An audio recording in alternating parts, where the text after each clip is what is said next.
Welcome to The World We Deserve, the officially unofficial podcast for True Detective on HBO. I'm Jim. I'm A.Ron. And today we're talking Season 4, Episode 4, Night Country, Part 4. A.Ron, you had a couple days to sit with the episode. Hopefully your brain is a little less fogged. I know I'm feeling a little bit better. What'd you think of this episode? It is a good episode, and much like some of the middle episodes of Season 1 of True Detective, there's not a lot of movement on the case. We got far more information about the detectives investigating than we did about truly new information, but also all that stuff kind of ties back together too. Like, I think you're supposed to understand that, you know, some of the creepy stuff going on personally is probably going to connect back to the case. I continue to be impressed with the characters and the acting. I was particularly impressed that they made me feel sorry for Hank. I was like starting off very much Nelson from The Simpsons, ha ha, of all of his bullshit. But by the time he's staring catatonic at his camouflaged bed sheets covered in rose petals, I'm like, oh man, you really invested. You invest a lot. And in fact, like on subsequent watches, I got that. I don't think he's seen this woman. I don't think he's seen. Like, he's getting catfish sight unseen. No photos. No photos? Why else would he like have this kind of like expectant smile when the stewardess is looking like she's going to get off? Like he's like that might be her. And He I needs don't glasses, think he knows. and she's also Maybe. blonde. I don't know. Yeah, that's a good point. That's a good point. So I just like, I think it's a pretty good episode when they can make you feel sympathetic to just a shit person like Hank. What'd you think? Boy, that's an extra level of desperation, huh? I mean, it speaks to kind of one of the big themes of this season is loneliness, and they really came through this episode. Just everybody being lonely, you know? That's what Navarro says. She asks Kavik, you know, why are you alone? Talking about life. He claims that he's not, because I think he thinks he's got her. Yeah, I like this episode. One of the things I've appreciated as of this episode is the way they've been telling this story is remarkably subtle in a lot of areas. Like, I think of the stuff we think we know, and the more we see, the more the stuff we think we know turns out to be true, which means they've dropped really successful little hints along the way. Like, I think this episode goes a long way to say that Liz has a drinking problem, or had a drinking problem. Tough to say. There are a couple little details we can talk about maybe when we get to her. There are a lot of things that we suspected, like Hank was getting catfished.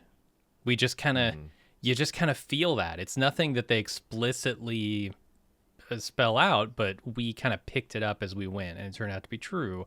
That fight with the hillbillies last episode, that was caused by a shooting. It like all the little crumbs they're putting down, we're absolutely sniffing out, and I feel like that's a really elegant way to tell this story. Yeah. I agree. They're doing a really good job there. Like the show has not come out and said, "Oh, Liz lost Pete," or not Pete, Jake and Connors. Holden. Connelly? What? Holden. Yeah. Oh, I was close. Connelly. I was close. Yeah, she's I not got two or lost three of Connelly. the letters right. That she lost this to a drunk driving accident, but it's never come out and said. And then you're supposed to, but if you haven't gotten that from the storytelling, then, you know, alarm bells might not be flashing about her drinking and driving like an asshole. Right. You know, and but like also Connelly's reaction to like, did you drive? Like, you know, you're supposed to understand that this is pretty transgressive behavior. Stacey fucking Chalmers probably only exists to show that she has a special antipathy towards people with these. So it's like it's giving you insights into her emotional state. And it's like the epitome of show don't tell storytelling. I think so. Yeah. And as she spirals further down, she sort of leans into those behaviors. They're unhealthy. And yeah, I think it's been told really well. That theme of loneliness really comes across in this episode, you know, overtly, but also there's a character who says the line, but there's also just a lot of loneliness happening on screen. I mean, Hank, desperate. I mean, like I said, how desperate do you have to be to marry someone sight unseen from another country? Wow. You've never met them. You've just chatted on the phone. He's desperately lonely. So is Liz. And like that scene with the turkey that she dumps in the trash can, that's desperate loneliness is what that is. Yeah.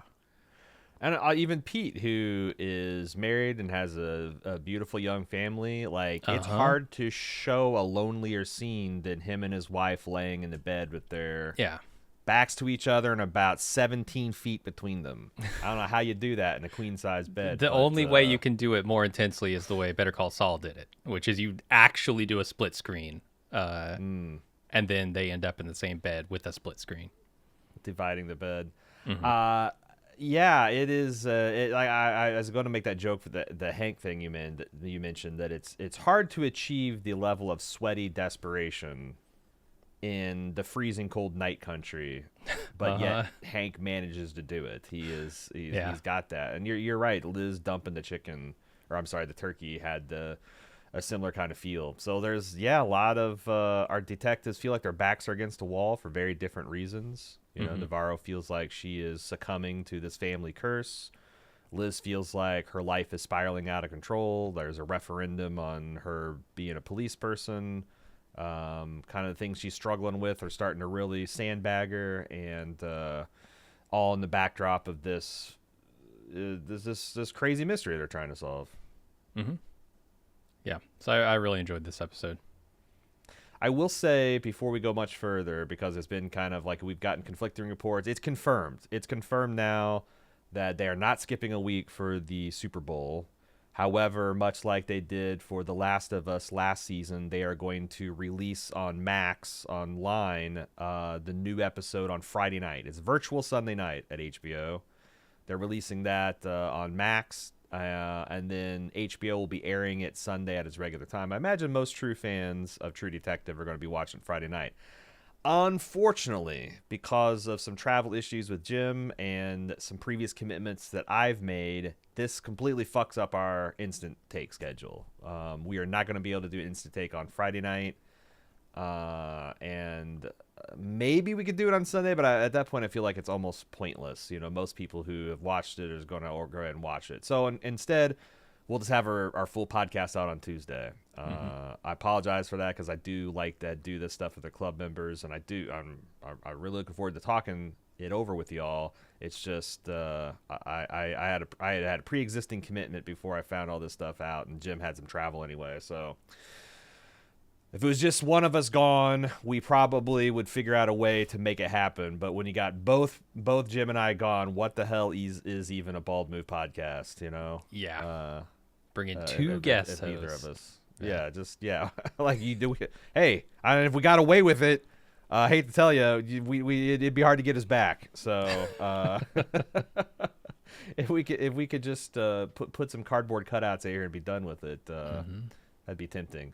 But yeah, I just want to just reiterate again, we will not be having an instant take this week. We will have an instant take for the finale. And I've heard through the grapevine that these last two episodes are what you'd call bangers. They kind of have to be, because if they're not, the story won't be told. True. You know? But I mean, I think you'd wrap up the mystery in a satisfying way, but like I've heard them been described as like they kind of like bring the whole season together and are pretty bravura. Okay. Yeah, they're the type of episode you want to stand up and clap at the end. So I'm excited for that. I'm pretty excited to see how it all comes together. Yeah, me too. All right, well, let's start talking about the episode. Maybe you can walk us through the synopsis. Officer Navarro's sister, Julia, is increasingly hearing a spooky call that has her attempting to follow it out onto the ice and into the sea. In this episode, she can no longer resist the urge and leaves the treatment facility to drown herself in the Arctic Ocean. This sends Navarro spiraling into violence and ultimately fatalism, worrying that it's only a matter of time before she, too, is forced to hear the same call. Meanwhile, Chief Danvers is facing down her own demons, with the missing men and women under eerie circumstances and the pressures of the case driving her to drink and engage in self-destructive behavior. Both women are united once again with a hot tip by the local fisherman that a strange man wearing a pink parka is seen at the abandoned gold dredges on the outskirts of Ennis. Investigating the dredges, Danvers finds Otis Heiss, a man who Peter had previously identified as suffering similar injuries over 20 years ago as the men from the Salal station, including burnt corneas, ruptured eardrums, and self-inflicted bite wounds.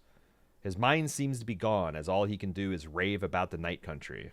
Navarro, however, finds disturbing visions of her dead sister, and Danvers finds her by the end of the episode in a catatonic state with blood trickling from her ears. All right, where do you want to start? We've been leading with the mystery, but since the mystery kind of took a back seat, I thought we would kind of follow along with the True Detectives and kind of back our way into it. And let's start with Evangeline, because the big news here is the stuff with her sister. Is this the most depressing piece of Christmas content that you've consumed? Is this going to be a Jones family Christmas staple? You just can't wait to rewatch this, maybe on Christmas Eve. Yeah, maybe a whole Christmas season. I mean, why not? No, this is incredibly depressing. I mean, it's hard for me to think of a Christmas themed anything where somebody's sister takes their own life. Yeah, Paul Giamatti's All Is Bright is pretty bleak in pieces, but not your sister drowns herself because of a family curse bleak. But that makes it worse, right? That like you've got, this is the time, it's a time of darkness, but you got the artificial light so that you kind of perk things up, and you're supposed to be spending time with family. And I mean, I think that really hammers the isolation home. The fact that, like, culturally, this is supposed to be a time to come together with your family and love and understanding, empathy. And for these ladies, it's not coming. For nobody. I mean, the thing that they're doing between sort of the culture of the indigenous peoples and the culture that I guess the latecomers to Alaska are bringing is really evident in those scenes, because you've got a whole bunch of people here who are not involved in that culture and they are experiencing extreme loneliness. And then you've got this kind of beautiful scene making bread or whatever they're making, biscuits in the kitchen with these three Native women. So yeah, they're definitely like reinforcing that theme, the connection to that spirituality, connection to each other, as opposed to the loneliness and isolation you feel when you don't think there's God, you don't have anybody else in your life. Yeah, it's pretty depressing. Yeah, and it made me think of because there's this on the official podcast, they had a native gentleman that was talking about the legends and the religion of the Inupiaq or Inupik, I think is how it seems like the natives are pronouncing it. And he points out that, like, that these beliefs are like embedded in the people's DNA, and it's kind of like been tried to beat out of them by the Europeans coming to spread Christianity and whatnot. And it's like obviously I don't know about the whole DNA of it, but I do, it's like as I've learned more about religion across the globe, it seems like it's there to kind of like help people. And like it's like very particular to a place. You might if you live down in the mountains, you might worship mountains, and if you live in a cold environment, you might have a different relationship than you do in a hot environment. And it seems like Christianity is something that spawns from the Middle East. It's like just doesn't fit in places that are like cold and dark for like half the year. Like the mythology has nothing to say about like what if the world is swallowed in darkness for 6 months out of the year. It's not suited for its task. I thought that I felt like they were kind of getting at that in this episode. But Julie, she's having Navarro's got a lot. She's clearly agitated by the idea that Connelly might come and like take this whole thing away from them. And by the way the women are behaving in this episode, I could totally see the larger jurisdiction, more experienced male cop coming in and be like, "This is insane, taking you guys off the case. I'm exerting my jurisdiction." But also that Julia's just be coming to a head, and I was a little surprised that Liz shows up to kind of like rescue her at the beginning of the episode, and before the episode even has its runtime half expanded, she's going to find a way to kill herself. It's like, not even the Lighthouse could save her at this point. Yeah, and that's she's kind of the counterpoint to all of this, the stuff that I just talked about with the show depicting, the indigenous people's culture as something that is, communal and reinforcing. She's experiencing a very different kind of thing. And I don't know why that is. I don't know if they're trying to say, yes, this person is just mentally ill, or that it runs in their family and they all are, or if they're trying to do something to show kind of both sides of that. Like it's a blessing and a curse. I thought it's interesting because the official podcast, it seems like, and who knows, because again, showrunners are storytellers, and they get paid to do it, which is another way of saying they're professional liars. So she could be saying stuff in these interviews that are deliberately misleading. But one thing I thought was interesting is she called back to what Rose said about you mustn't confuse the supernatural and the afterlife or mental illness. And Issa Lopez called that back to specifically talk about Julia. And it feels to me like she is putting her thumb on the scale of rationality and be like, she thinks she's seeing this, she thinks she's experiencing, but she didn't use that language when it comes to Navarro. So is it possible that Julia is mentally ill, but Navarro's got the gift like Rose does? But I don't know. She doesn't use that language with Rose either, right? I mean, right. So, yeah, I do feel like they're trying to say something where this is something to be respected and feared. Because the thing that rings in my head when I look at this stuff is what Rose says about the three types of spirits: the ones that want to tell you something, the ones that want to see you again, and the ones that want to take you. I forget exactly what they are, but it feels like there are different experiences for different people in regard to this spirituality stuff. And I don't know if that's her saying, yes, there are literally three, we've cataloged them and we know this, and or if she's saying like people have a different relationship with the spirituality of this place and this culture, and it can be healthy or unhealthy just depending on your viewpoint.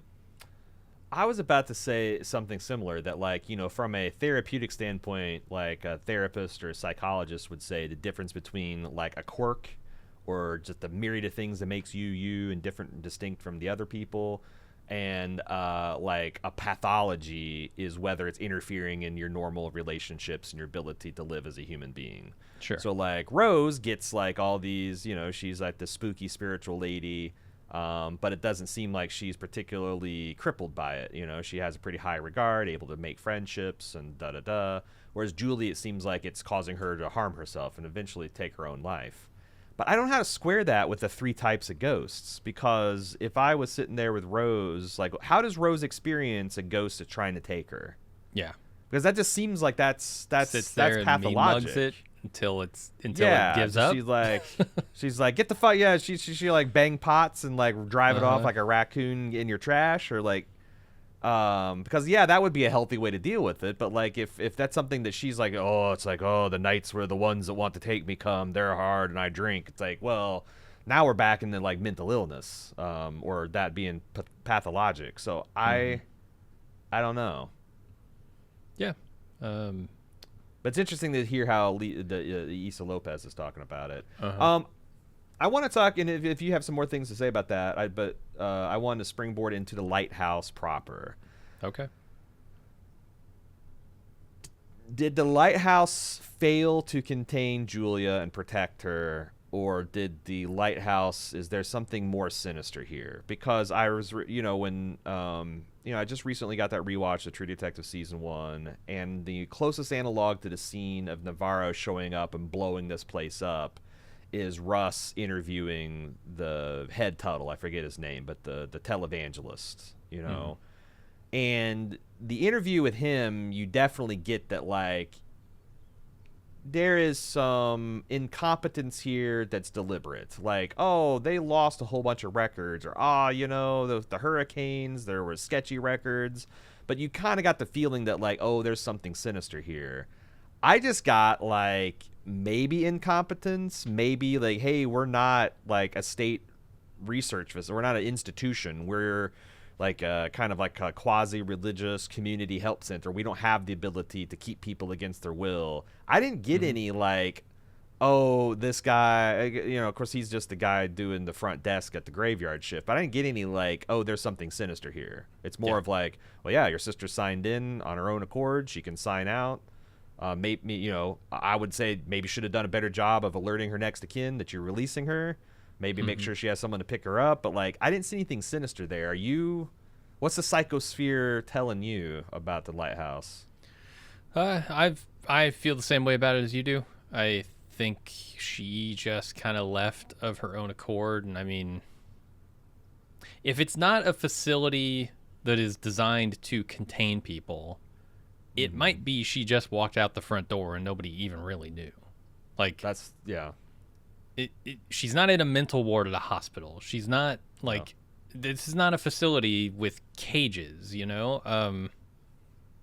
could have just walked right out. So I don't think there's any foul play here, I assume, but I'm open to being wrong about that as well if we learn some more next episode. What do you think Evangeline kind of like regards Julia as she's being inducted, and she's kind of has this weird look in her face. She says, "You knew you were going to stay here, didn't you?" Did she? Is that mean like, you're finally scared enough by your own behavior that you want to be protected? Like, what exactly? I watched that a couple of times. I don't quite understand what she was getting at. Yeah, same here. I don't know what she means by that either. It's more my intuition says that it's like this is something between the sisters of like when you walked out, started stripping naked and like expose yourself to freezing cold temperatures, it'll kill you in minutes. That like you were going to end up here and you probably needed to be here. Or it seems like she was sincere about that until the corpse showed up under her bed, which yeah, she didn't. I don't think she had intentions to walk out into the water until she realized that no matter what she does, even here, it's gonna follow her. I'm finally doing the thing my sister said I have to do, and it's worse than ever. She didn't give it much time. I mean, maybe let the drugs kick in or something first, but yeah. And then we get the orange roll out from underneath the bed. We got some interesting feedback about the symbolism of oranges. I'll tease it in case people normally skip the feedback, but apparently there is some association with orange, especially in Canada and Indigenous peoples. And there's this they call it Orange Shirt Day, which is like a commemoration of the what do you call those? The schools that they would take Native kids to essentially not make them Native anymore. Oh, I forget what they call that, like the forced schooling, or there's a particular term of art for taking these kids into a school and like beating Christ into them and cutting their hair and not letting them wear their native garb and divorcing them from their native practices, and it just there's a like it's a form of cultural genocide. The people remain, but the things that made them distinct from the colonizing culture have been erased. There's a really good episode of Reservation Dogs that deals with one of those schools from boarding. last year. I think it's like boarding schools or something like that. That's something, the euphemism for it. But stay tuned to feedback for some really fascinating stuff about that. But otherwise, you've got also just the naked association with death that we've got in cinema, and also that necklace reappearing. Yeah, it's interesting to me. I don't know exactly what they're doing with that because Navarro throws that away like 2 episodes ago. Yeah. And it could be a physical necklace that her mom dropped in her patrol. No, it couldn't have been. There's no way her mom, or did Navarro have that around and she just dropped it in the patrol car? I don't know. Yeah, I assume, or I guess it could be just a vision. Like she throws that cross out, but the cross isn't real. Yeah.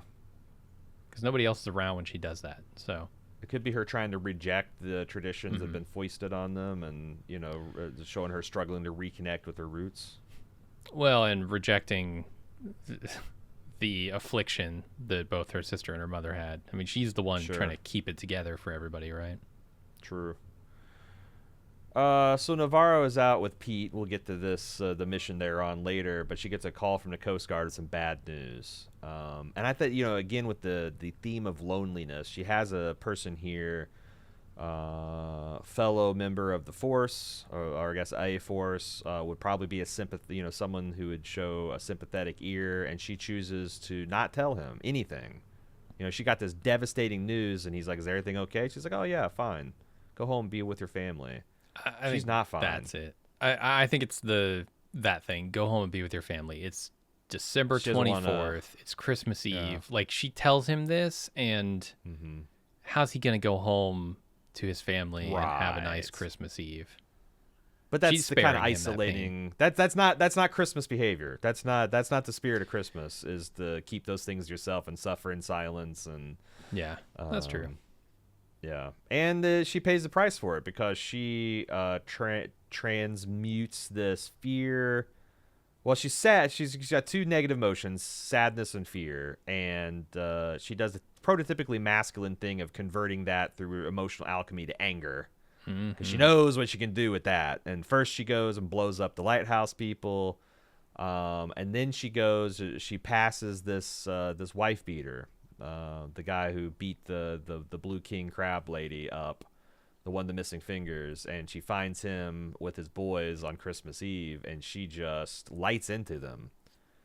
And unfortunately, like I said, even a well-trained boxer of approximately the same size as three other dudes is going to have a hard time winning a street fight in those conditions, and she doesn't do it either. She just gets the piss beat out of her. Yeah. I feel like we got to talk about this in conjunction with the scene with Kavik.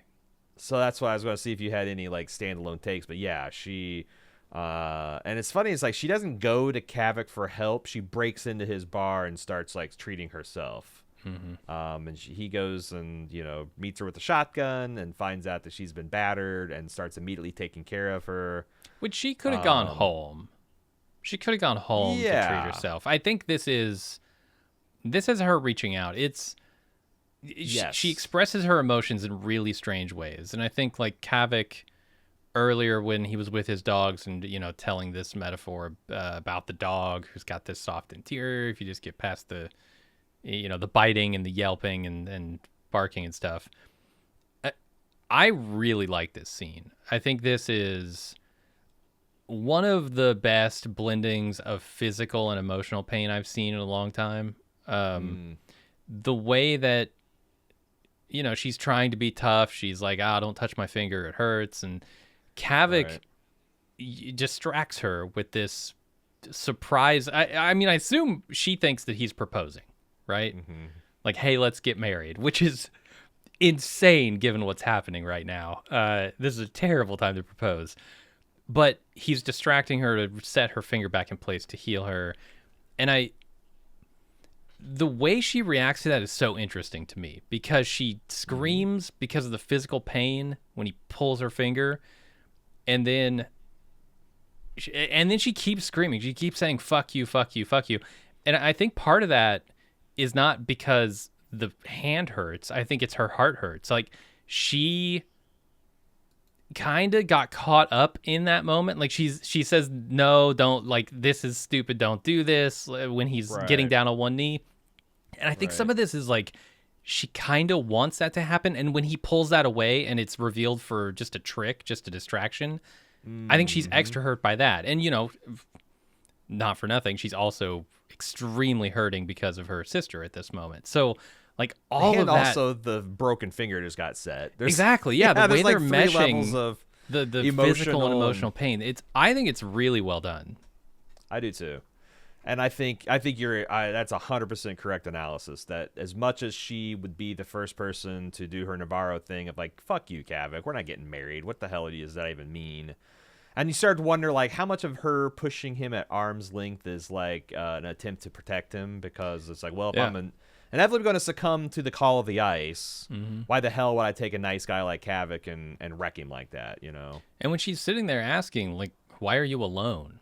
And like, in life, I mean, she's asking that of him because she wants to know why she's alone. It's funny you interpreted that as, like, when he said, I'm not alone, he's like, do you think he means I have you? I mean, that's probably one person he has, but he seems like a guy who has friends. That's what I'm saying. He's a bartender, for God's sake. Yeah, well, yeah. But I got that, too, that, like, I have a full life where I'm plugged into my community, and I have friends that I ice fish with, and I have my family who's going to Disney World because, you know, and I don't think that Havoc feels like he's not wanting to be with Navarro because he's desperate or because, you know, he's afraid of being alone. He wants because he loves her. Yeah. Yeah. How do those cheek piercings work in a fight? I was curious because I'm like, Jesus Christ, does she square up and fight in a ring with those? And I found a lot of pictures of her in her fighting career, and it seems like she removes those. Yeah. But, like, I can't even imagine. Like, I imagine there's some kind of stud or something. Does it get just, like, punched into your cheeks and your teeth? And I would think so, yeah. Oh, my God. It's like installing brass knuckles for your enemy. Right? For the other guy, yeah. Like, here, come punch these brass knuckles I put on my jaw. Yeah, you don't have to brass knuck up. I've got them. I got them pre-embedded into my cheeks. And she lost a tooth. I did feel like they went either too far in her immediate I got the fuck beat out of me makeup, or they didn't go far enough in her next morning I got my face put together makeup, because she went to her cut man battered. Yeah, I guess so. He just you know, put the pad on, put the ice on. Yeah. Vaseline her face up, send her back out there. No, I think you're right. It was a little too extreme on both ends. She was both too beat up and too healed at the same time.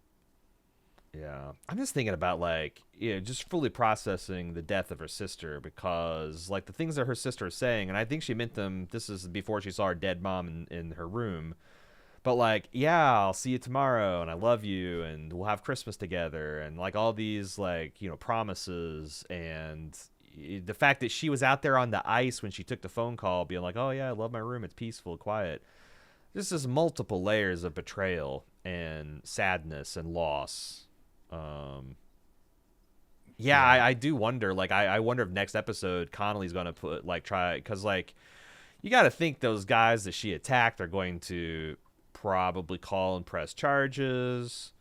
Liz fucked up her car. I think that got damaged, like, and she's driving around drunk. Like, I could see Connelly coming in with a head of steam, being like, and they're all excited, like they've got this major break, and he's like, yeah, well, yoink, I'm taking you guys off. Which is also a very True Detective season 1 thing. Like, that's, you know, Russ got pulled off the case not for self-destructive behavior, but for essentially pulling on too many Tuttle threads. But it's a very True Detective thing for the cheat to be pulled off the case because you're getting too close. Yeah. So Navarro shows up after this to talk to Liz, and they both kind of comment on each other's beat up appearance, because we'll be talking about Liz here in a minute, and she's been abusing herself. She realizes that she's lost the spiral stone, which we'll be talking about here in a bit. And she finds the bear, you know, because Liz is like giving her this whole bunch of guff about the spirit stuff isn't real and God's not real and it's only things in front of her face. And she's like, well, if that's all that's true, why do you hold on to this? And Liz angrily throws that shit out into the street theatrically. She reveals that her sister killed herself and that she's got this creeping dread that it's something that, you know, it's a curse that her family's going through, and she, you know, she's the next door for the Grim Reaper to take a step on, or to step up to. Yeah, there's I thought slightly awkward turn of the conversation to the Wheeler case. They're trying to give us more info on that, but this didn't feel like the right place to do that. It did feel a little abrupt because you just had Liz screaming that nothing. Yeah. outside of this world exists, and then you saw a ghost, and I know you saw a ghost. Tell me about your ghost. Yeah.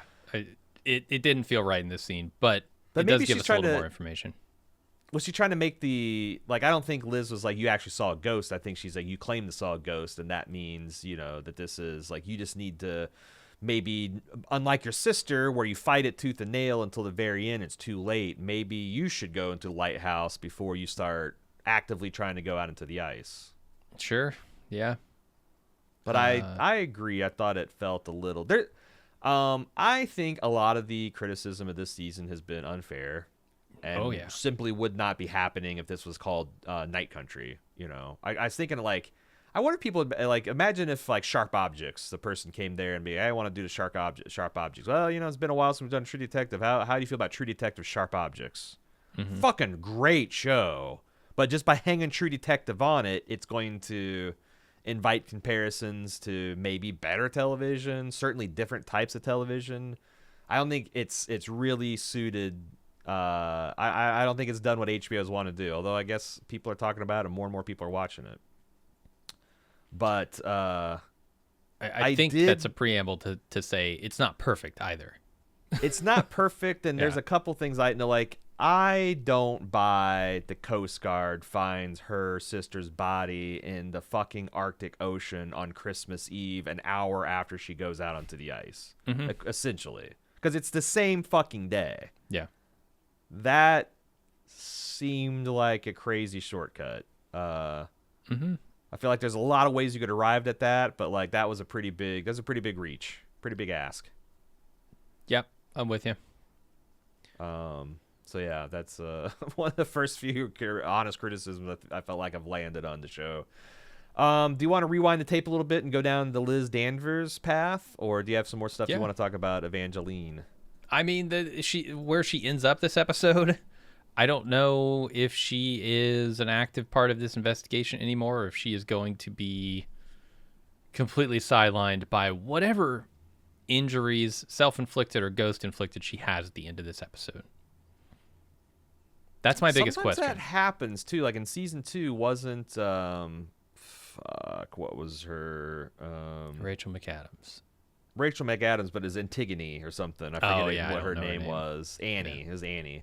I thought, didn't she like get kidnapped essentially in the last episode or episode and a half? And it was so it's like it's in the show's DNA for one of the True Detectives to be sidelined. It happened to kind of Russ in a very small extent, where he got, you know, stabbed and was incapacitated by the Yellow King before Marty came in there, and sure, I guess Russ ends up saving himself, kind of, sort of, with Marty's help, but it can happen. I wouldn't, like I said, I think that Connelly's going to roll in there and try to take it all. I think that Liz and Navarro are going to have to work the rest of the case off the books. Okay. And maybe they'll have a leg up with, like, the native population, that they're, you know, because that's kind of thus far somewhat untapped resource on the show. It seems like her and like Liz has an antagonistic relationship with that, but, like, maybe her and Navarro will solve it with the help of the native population, and Connelly's going to do more of just, like, retreat back to Anchorage. I don't know. I guess I just want to know what her mental state is. Is her head still in the investigation, or is her head in the spirit world? You know, I said in the description that she was catatonic. I don't know if that's true, because she did respond to Liz. She looks over at her. It's just, she's had a fucking experience. I want to know, like, I want to hear. God damn, I'm so pissed we don't have an instant take this week. I want to hear what she says. Like, why are your ears bleeding? What happened? Is she catatonic? Like, is she going to have to go to the hospital for a bit? What was your subjective experience of this, you know, whatever popped your ears and whatnot? I don't know. I saw a boombox. All right. Maybe she turned that up too loud. True. She had, like, Doc Brown's Back to the Future mega speaker experience. Let's move to Liz Danvers. What do you make of this noise machine is so fucking prominent?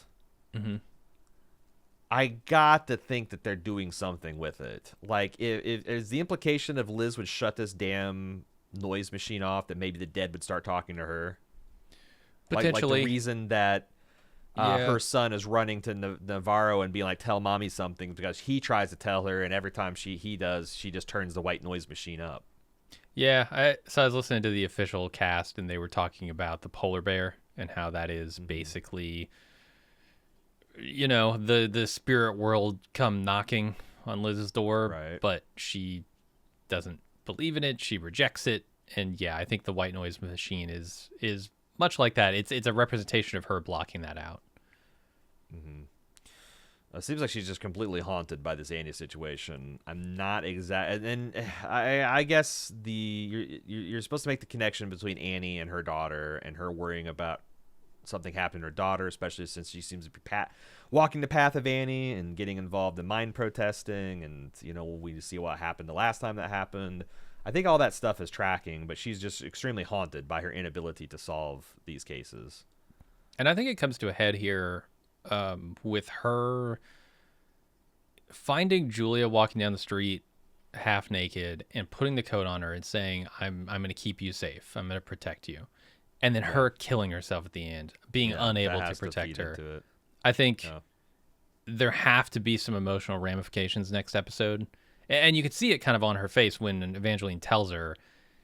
There's a big mix of emotions there, right? One, oops, I just said the dead are gone and they're nothing but meat and they need to be recycled and turned into fertilizer. And now she tells me her sister killed herself. Whoops, big foot in the mouth there. And then there's also that realization that, I told her I was going to protect her. And I was so focused on this other thing that I wasn't there to do that. And I'm doing the same thing with my daughter. And like, there's so many layers to that reveal there that I think are just really well done. Yeah, and if I wasn't drinking, maybe I would have caught into some of the signs, or I would have been, because she's very, it's like, you should take care of your sister and all, but like maybe she should have backed off and spent some time with her family, spent some time, make sure that Navarro was okay. Yeah, definitely some guilt there. And I also really like the scene of her checking on her daughter and kind of brushing the hair out of her face. It shows that as much as her daughter thinks this is something that she feels forced to do, that she does have some genuinely motherly feelings towards her. And it's probably where, like you said, she's taking that fear and transmuting it to anger at her daughter's tribal tattoos, at her daughter's protesting and being socially conscious, even sleeping with other children, I guess, is something that could get a native kid in trouble. That's the thing, kids just, we talked about this with the video that Leah made in the first episode. The kids just don't understand some of the consequences that might arise from, pretty radical actions, honestly. Yeah. Why would they? Like, the idea that they die is like such a foreign and they don't have the experience to know things can go wrong. Yeah, and they think that they're, all their stuff is worked out because in all their short life it all has. So, and I say that to say, if Liz just sat down with her and said, "Look, I'm sorry I'm being a huge asshole here. I'm doing it to try and protect you because things can go badly when you think they can't," she just wouldn't get it. It wouldn't register as true to her. It would be something that she would probably still resent. So. There's a scene with Connelly, who's coming to personally oversee a routine body transport, which she questions him on. And I got the implication that he's worried the case will be handled correctly, but he's kind of hoping that he can get some. Santa Claus needs some lovin', is what I'm saying. And he's hoping that she'll be his Miss Claus. That's what I got. Yeah, I mean, he's obviously very lonely up here on Christmas Eve, sitting in his hotel room, whitening his teeth and watching Elf. Yeah, so I definitely think, if he's got to be here, he might as well get at least a little bit of attention from someone else, let's say. Did you clock the maneuver he did with her water bottle? I love that note. I think that's perfect. Because I missed that the first time watching, or I didn't get but like I got some thoughts about it. What do you think what are they getting at there with him sniffing that? This is part of the subtle storytelling that I was talking about at the very beginning. He is sniffing this bottle. So what happens here, in case you missed it, is he picks up Liz's bottle off her desk, sniffs it, and then pours it into the plant to water it. He's checking to make sure that that is water and not, let's say, Jack Daniels or Absolute Vodka, right? Yes. And this combined with the stuff he says about her being a mess earlier in her career, actually even before the Jake and Holden thing happened, she was a mess.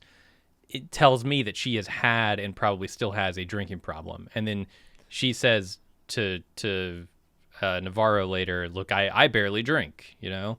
Mm-hmm. And I think that's something she does to keep herself in check, because she knows she can go off the deep end with that stuff. So him sniffing it is just a brilliant, quick little way to tell us, oh yeah, he knows her history with this and it's not good. Absolutely. That's exactly what I got out of it too. That, you know, and it's like, did she have a pretty bad drinking problem that she dried up for when the drunk driving incident happened? Or did she plunge into alcoholism after drunk driving, and then her daughter Leah's loss prompted her to? I guess those were all the same thing too. But I think the case, so they have in AA a concept of a dry drunk. Have you heard that? Huh.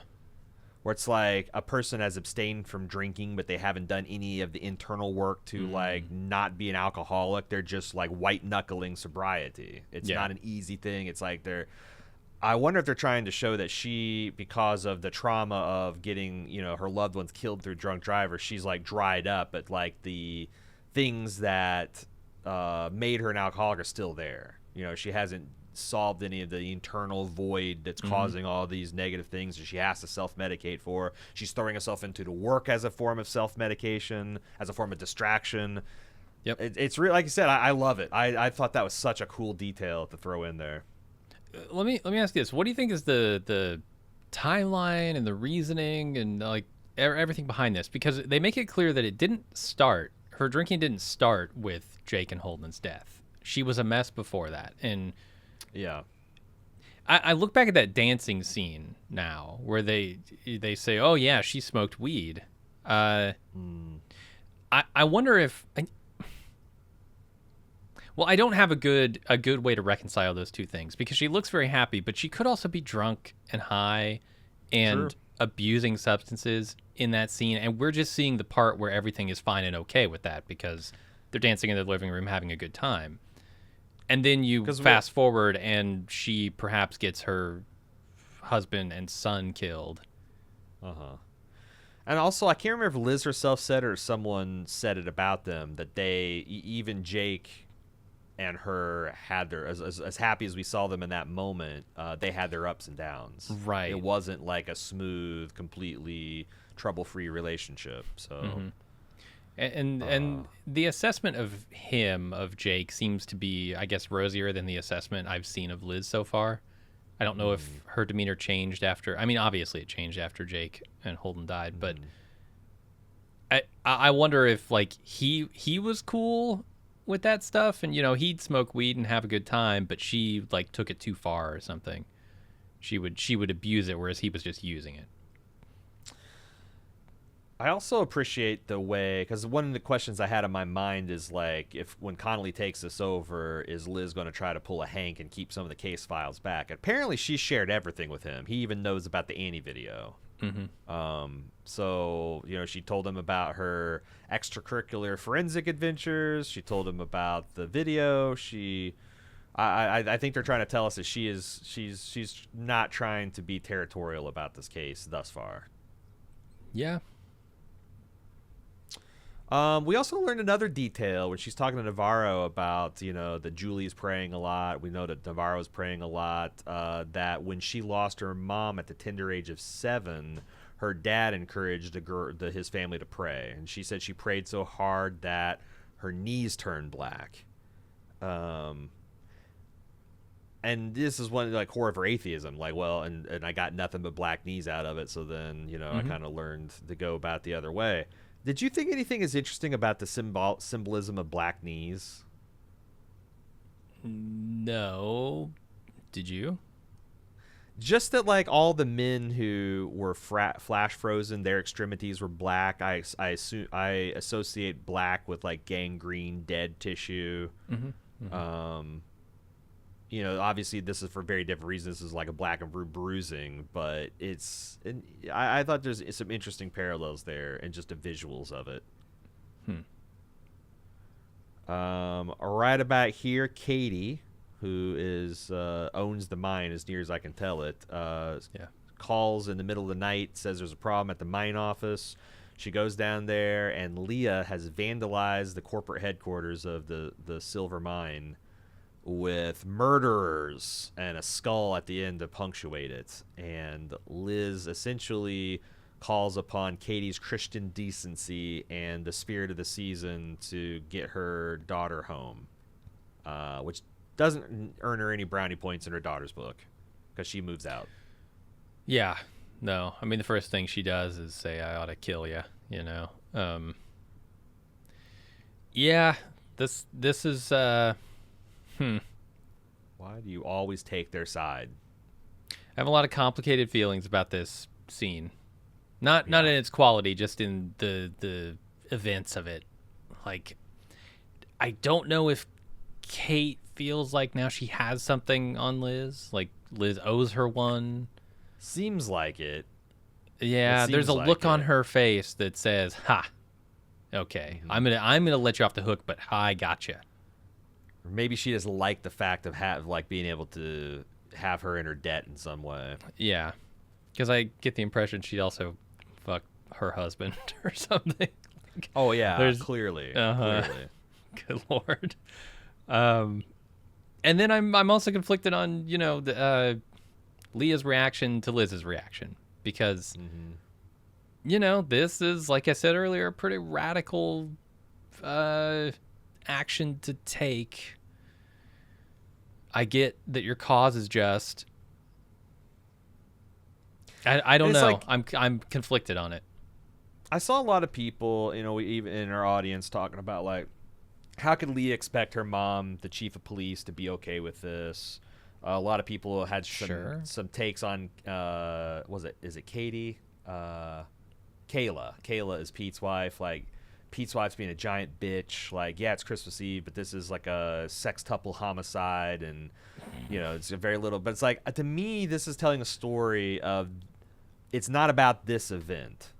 Like, if Liz had gotten a phone call about the girlfriend and the amateur child pornography, and had been a little bit cooler about it, and not gone right to be like, you're 17 and she's 15 and you should be smarter than this. And it's about the tattoos, and you gotta scrub that shit off your chin. It's about the, like, you're going to the mining protests, and it's everything. Like, you always take their side. She's not just talking about the mine. She's like, every single time someone has lodged a complaint, even if it's a relatively normal, healthy, like, I think it's a high risk behavior. Teenagers sharing nudes with themselves, but guess the fuck what? They're going to do it, know? Yeah. And as a parent, part of it is, like, dealing with the, like, yeah, you got to guide them in the smarter decisions, but also, if I had a cell phone when I was 16 and I had a hot girl or boy I see in, I'd probably want to do that too. Just as, like, Leah just feels like at no time her mom has her back. Yeah. When really her mom is just so fucking afraid of Leah making a mistake, so wind her up dead, that's all she can see. Yeah, and the tragedy of it is she's pushing her that direction by reacting the way she is, Yeah. And that's baseline mom stuff. Now she's also chief of police, and she's the enforcer of the law, and the mine is, like, not the law, but it might as well be. I really like it. I think they're doing a really good job of showing how, like, fucked up these dynamics are and what impossible positions are. But yeah, I just want to push back a little bit of people saying, like, oh, Leah this, or Kayla that. Right. Here's the real false note to me in this scene. Outside this office building, there are a couple of Teslas parked out there. I mean, maybe they're a Model Y. How much range do you get at -40 with a Tesla? Yeah, they got like 40 miles of range. Congratulations. They have to tow a generator just to keep their battery charged. B, these are not equipped to deal with this amount of snow and ice. Like, everybody here should be driving trucks. 4-wheel drive, large... Cybertrucks. Sure, yeah. I bet the salt on the roads would treat those stainless steel panels pretty good. Yeah. Well, they have magnesium sacrificial, I don't know, bumpers. They got zincs. They got zincs installed. Sacrificial like a boat. anodes. Nice. Uh-huh. Yeah, nice. Or That's my actually water not a bad heater. idea, honestly. Yeah, the anodes.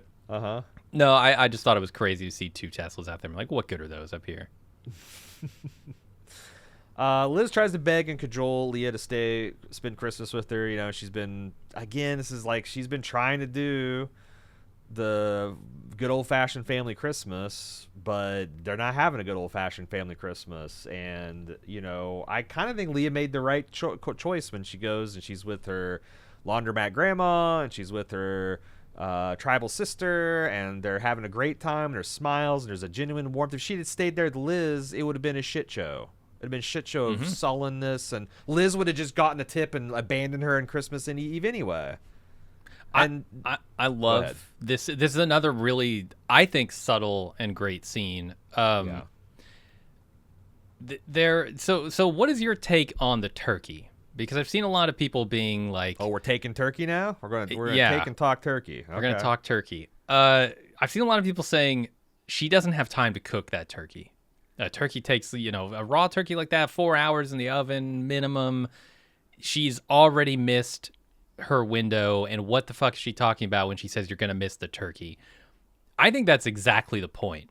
Yes, is that Liz has been so distracted by this case that it's now.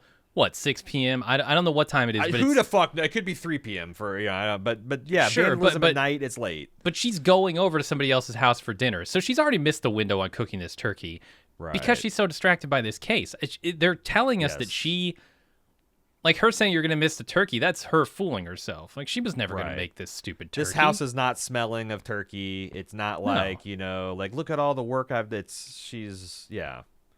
Yeah, for sure. I think that's what's going on in this scene. I think it's really good. And when she throws it away, it's partially because she's pissed at Leah, but it's also because she's pissed at herself. Yeah. Like, oh, here's this stupid turkey that I never even cooked, and I'm trying to get my daughter to stay here for what? There's nothing here for her. Yeah, I think you're absolutely right that the gap between her intentions with her family and her reality, and when I would say family, it's just her daughter. Like she intends to give her this warm Christmas as a child, this stability, but she's not. And like, you know, the open question is if it hadn't been for these bodies dropped on her, would she's done a better job? It doesn't seem like it. She'd have found some other thing. Not when she says, "Oh, we're actually going to do the turkey this year," right? Yeah. You get the impression this is not the first time the turkey hasn't happened. Right. What is the commonality between Hank and Connelly watching Elf? I don't know. Is that just what's on, or like I was trying to think like what is the? Yeah, that was interesting. I mean, they have streaming services in Alaska. That's a hell of a show to watch on Christmas Eve. For sure. No problems there. It's just I thought it was interesting that they're both watching it, and it seemed like they're showing the scene of like Buddy falling in love, you know, with the what is her name? The Manic Pixie Dream Girl. Zoe De Chanel. Yes, Zoe De Chanel. Then they're trying to like kind of amp up the loneliness of Hank, like, oh, look at this guy falling in love with this gal, and my gal stood me up. I don't know. I don't know. But he's watching Elf, and Liz stops by, bleaching his teeth and watching Elf like you do. And Liz stops by to initiate sex with him, but he is worried. And they kind of like, you know, he's asking some questions, and she's picking up on it. And she accuses him of sending her to Ennis because she was scared that she was going to take his job. And he freely admits that you were the better cop than me, but you're shit with people. And and you were being a mess, and I had to transfer you to where you couldn't hurt yourself or the department. I'm willing to bet it's a little bit 50-50 there, but like clearly she has some problems. Yeah. I've just realized what Christopher Eccleston is doing with his accent. Oh yeah. Yeah, it's like a Boston Northeast accent. Right? I think he watched a bunch of The Dangerous Catch, and he's going for a pitch perfect Stig. Okay, it could be that. Captain Stig, is that the test driver on the one on car Top show Gear? you like? Yeah, I think it's both. I think Stig is I thought so too. The guy's first name, yeah, and it's also the driver. But that's very confusing to me. So he's got a Boston accent. Didn't Navarro say that her mother moved them to Boston? True. Yeah. And then came back to Alaska? Why is he from perhaps Boston? How did he get up here in Alaska? I don't know. Why is he here? Is Alaska like in is Boston like an Alaskan mine, like tropical Alaska? Yeah, like a Fishing farm town, team for work. Saw like Alaskans? it's like the most blue collar of the kind of like New England towns. Yeah, That's its reputation. I mean, New York got, don't get me wrong, lots of blue collar, lots of tough, but like you also got Manhattan. Philly's you got, also like, Pittsburgh, Philly, Pittsburgh. There's a lot. I'm probably pissing a lot of people off. There's a lot of solid blue collar credentials, but not coastal towns. So I wonder if that's like oh, this is just kind of like tropical Alaska, or like not as isolated. This is crowded Alaska, and it's like, well, if you're wanting to start over from the like Alaska's where everybody in America goes to start over. Well, if you want to start over in Alaska, where the hell do you go? Some fishing town. I don't know, maybe. I don't know. I just thought it was interesting that there's at least I think that's the accent he's doing. I don't know. It could just be that he's not doing a very good accent. So Liz is pissed, and she decides to get drunk and do some hard driving. There's a lot of the hard driving, angry therapy in this episode, and she almost hits a polar bear. This polar bear is like me trying to I just bought some food, and it's packed in like a hard plastic clamshell, and it's like, it's not worth the effort to try to open this thing right now. It's kind of what I got from this polar bear. Yeah, there's too much glass and metal separating us, lady. Yeah. What do you think's going on with that? I'm trying to remember exactly what they said in the official podcast, but this is essentially the spirit world knocking on her door, is what they were saying. Which I don't know how I feel about that. I guess I want something of more consequence than just a metaphor. If you're going to introduce something that is physically really there, I kind of want it to be physically really there in the story too. So I don't know if I'm totally sold on this polar bear stuff. I think the polar bear is real, but it also could be. But in the story, it doesn't matter. All it is some totem that says, "Hey, the spirit world is right outside your door, Liz." If the polar bear like mauls somebody or becomes a clue in the case, then we can talk. But right now, it's just there as a thematic element. Well, they say the murderer is always the person you medium suspect. Like, is that the polar bear? We medium suspect the polar bear. Absolutely could be. Yeah. So it's Christmas, and I like the scene of there's people ice skating in a pond, and Danvers is passed out, and she's remembering her child. She has a vision of what I would call a whalebone-based shrine that appears to be part of a larger graveyard. It really reminds me of this Native American graveyard I saw in the Beaver Island archipelago on Garden Island. There's like a Native American graveyard that has all these just rows and rows and rows of spirit houses. Some of them simple, some of them more elaborate, but there's these kind of like Lincoln log structures contained or designed to contain the person's soul, and you can leave them offerings and whatnot.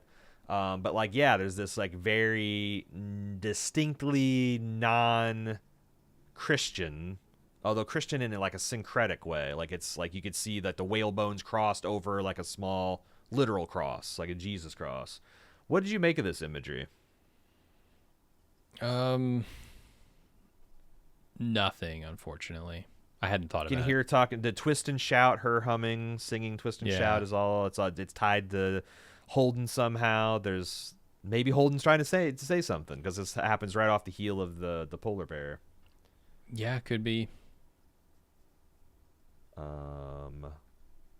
And then there's this leads us to, we already talked about Liz. I guess we'll get to the mystery of Otis Heiss and all that stuff. We might be able to transition to the mystery at this point. One little but before we do, because there's one little thing that I didn't know where to put exactly, and it's Navarro's meeting with Rose. Okay. What was the point of this? I loved it. It's great. I loved seeing Rose is living her best Christmas life. She's all dolled up. She's cooking. I think I understand that she's expecting company. Like she thought Navarro was coming by and she decided to go all out. Really? We found out that she is a professor from a very important school that wrote very important papers, that she just at some point realized, oh my God, all I am doing is contributing noise that doesn't matter to the world, and she wanted to move someplace quieter. And she found it ironic that Ennis is quiet except for the dead. But what are we? I speculated that there's maybe something to climate change. She might have been a climate change research specialist or something. That was her area of expertise. But there's nothing in the episode to really substantiate that. No. Was it just a little character moment, like a little bit of peace for Navarro before they throw her off the deep end? Is it like, Ennis is quiet except for the dead? I wonder if it's showing somebody who's okay with being alone. Rose doesn't seem to have the same problems with loneliness that other people do. She's kind of happy in her loneliness. Is that because she's constantly visited? It could be. It could be. Yeah, that she's not actually alone. She has these spirits. That are with her. They're more comforting than not. Usually, it seems like. It could be. It's just interesting, that she's making because I don't think she knew Navarro was coming by. I think she's making this dinner just to make it. Yeah. Okay. This is for herself. This is. Maybe it's for the sake of her memories and the people that she's lost, or maybe it's just because she likes to bake, and this is an occasion where it seems worth it. Yeah. So yeah, I thought it was saying somebody who is kind of okay in that loneliness, but who knows? Gotcha. Okay. Well, let's move on to the mystery, which kind of got a little bit sidelined. There's one, like the big red letter event is Pete's research into any injuries consistent with the Salal Station incident has yielded fruit, and the personage of Otis Heiss, who back in the mid-90s suffered burns on both corneas, ruptured eardrums, and self-inflicted back. I guess it was in the late 90s, in 98. He's a German national with no work history, no current addresses, no known family, no known trace of any financial activity, a long history of criminal conduct, including disorderly conduct, possession of drugs. He's been in and out of rehab. He got picked up for causing a disturbance by a trooper 2 months ago. But unfortunately, there's no one left to look for him. So she bullies Pete into staying to doing an APB so they can look for both Clark and this Otis guy. Yeah. I'm super curious how this connects to Oliver Tagak. And the thing that stuck out to me is the ID stuff, right? The name and we don't have any records of this guy. Oliver didn't have any records. And yet he was working at the Salal research station. Yeah. Something about that says they're connected, but I don't know how yet. Yeah, I don't know either. I wonder if he's going to be the equipment manager before Tagak. Maybe because it seemed like no one knew that Tagak worked there too until someone started looking at things. So but it is he's a big mystery. We'll be talking more about him. The other thing about this scene is them doing the mutual fuck yous reminded me of her interaction with the Connelly. Mm-hmm. And just in the back, because, they put in this whole kind of idea that maybe Liz is trying to sleep with Pete, or like maybe not trying to consciously, but subconsciously that's her goal with every human interaction, is to try to fuck him. Mm-hmm. I just thought that's very similar behavior she's showing with Connelly. Now, they could be saying that she's just a misanthrope and she has this kind of like shitty behavior with everybody. But like the way those exchanges was almost exactly the same between her once and former lover and this guy. I thought, I don't know, I cocked a eyebrow medium high. One eyebrow, just one, medium high. Mm-hmm. I don't know. She does the same exchange of fuck yous with Evangeline in this episode too. So she better start running. People are hot. People are hot on the Evangeline and Liz theory too. So. Mm-hmm. They also, her and Liz, or speaking of Navarro, her and Navarro are talking about the presence of the ice caves and how there's a lack of ice caves in the area, which they think implies that the body was moved a considerable distance, which might imply that there was a message being sent, which I think is something that Liz has been resistant to, or not wanting to pull too hard on. Mm-hmm. So they then go, they need to find someone that's got some expertise in ice caves. So surprise, surprise, they show up to the geology teacher's front door on Christmas Eve, which did not impress the man's wife very much. Mm-hmm. But he takes a look at the video. Very interesting. He says that he thinks these are prehistoric whale bones we're seeing in the ice. Yeah, just immediately identifies them. Very confident about that too. Yeah, the whale bones, probably prehistoric. Mm-hmm. Okay. And then he corrects the lady's misunderstanding that there are actually ice caves. They're just unmarked and extremely dangerous. Mm-hmm. That you would need maps to find them and an expert to guide you through, or it'd be suicide to investigate it. And he finds out that the name of the man who mapped these dangerous tunnels out once before, one Otis Heiss. Yeah. I have one burning question after seeing this scene. Mm-hmm. Why the fuck would you mount a lamp 1 foot over your head? So every time you get up, you have to either keep it in your mind to not thump it, or you're gonna thump it. Like you're setting yourself up, man. There's no cool or slick way from standing up from your seat that's not gonna thump your noggin. Nope, I agree. It's a terrible setup.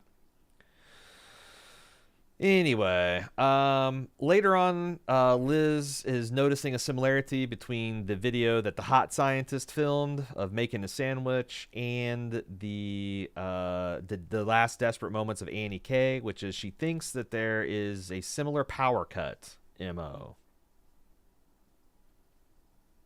I don't know. This felt very disconnected. I'm not like I thought this was a reach that she's making. And I'm curious if it's ever actually going to track back to, it's like, it's just like, oh, well, Tagak had a generator and he's kind of an asshole about the investigation, so let's go invade his house, or like, is there going to be any other tie-ins besides cut power?